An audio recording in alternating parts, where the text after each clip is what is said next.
राम राम भाई, मुद्दे की बात करते हैं।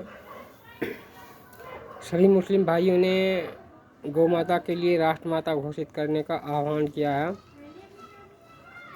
तो हम सभी हिंदू भाइयों से आग्रह करते हैं कि वो भी बढ़ चढ़ के हिस्सा लें, और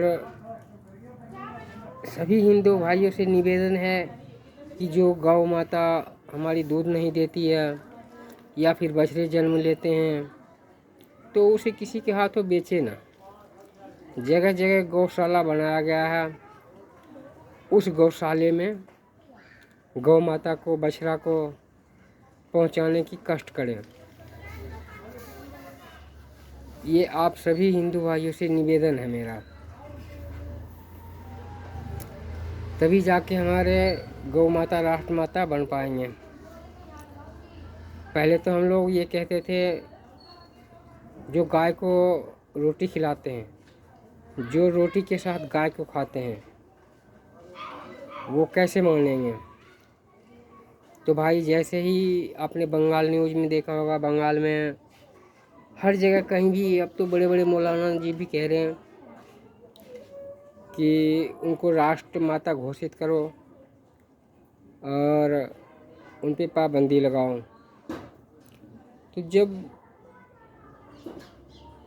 मुस्लिम धर्म ये बात कह रहे तो फिर हमारा तो है ही यार धर्म, हम तो हिंदू हैं, हमारा कर्तव्य बनता है, दायित्व बनता है। तो इसलिए आप सभी से मेरा विनम्र निवेदन है कि गौ माता को किसी कसाई के हाथ ना बेचे, ना किसी नंदी महाराज को कसाई के हाथ बेचे। आप सब कभी नोटिस नहीं किए होंगे, जब गौ माता को कसाई के हाथ बेचते हैं, जब उनकी कसाई हत्या करते हैं, तो उसका दिल से एक ही बददुआ निकलता होगा, वो आप स्वयं समझ सकते हैं। और इस चीज़ को, उनकी बददुआ कहीं ना कहीं मुझे लगता है हम सब पे, जो हम लोग इग्नोर कर देते हैं कि नहीं ये तो अनहोनी है। ये अनहोनी नहीं मेरे भाई, हम जब जिसे माता मानते हैं उसे ही हम एक कसाई, एक खटीक के हाथ बेचते हैं, उसका निर्मम हत्या हो जाता है। नंदी महाराज को बेचते हैं, उसका निर्मम हत्या हो जाता है। तो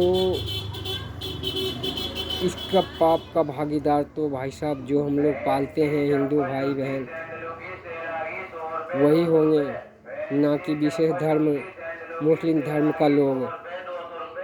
तो हम आप सबसे आग्रह करेंगे कि मत बेचो, मत ये पाप करो। जिसका हम दूध खा के इतने बड़े होते हैं, इतने बलवान होते हैं, इतने ताकतवर होते हैं, हम उसे ही बेच देते हैं कसाई के हाथ है कि जाओ जो पैसा आएगा। अरे यार क्या पैसा का, पैसा तो आज आया कल चला जाएगा।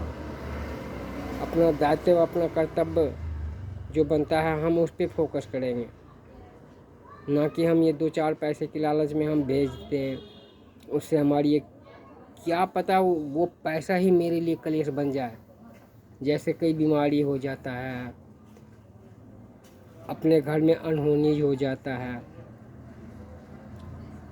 तो हम ऊपर वाले को दोष देते हैं। हम ये भूल जाते हैं कि हमने किसी का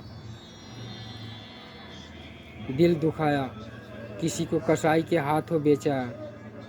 तो मेरे भाई, आप सबसे विनम्र निवेदन है, गौ माता और नंदी महाराज को गौशाला पहुंचा दें, या जितने दिन आपने अपनी माँ का दूध पीते समय उतना ही दिन उनको सेवा भाव से उसे, एक समझ लो कि आपने वृद्ध आश्रम खोल दिया हम वृद्ध गौ माता के लिए। जय श्री राम। इसी के साथ हम अपना वाणी विराम करते हैं। जय श्री राम।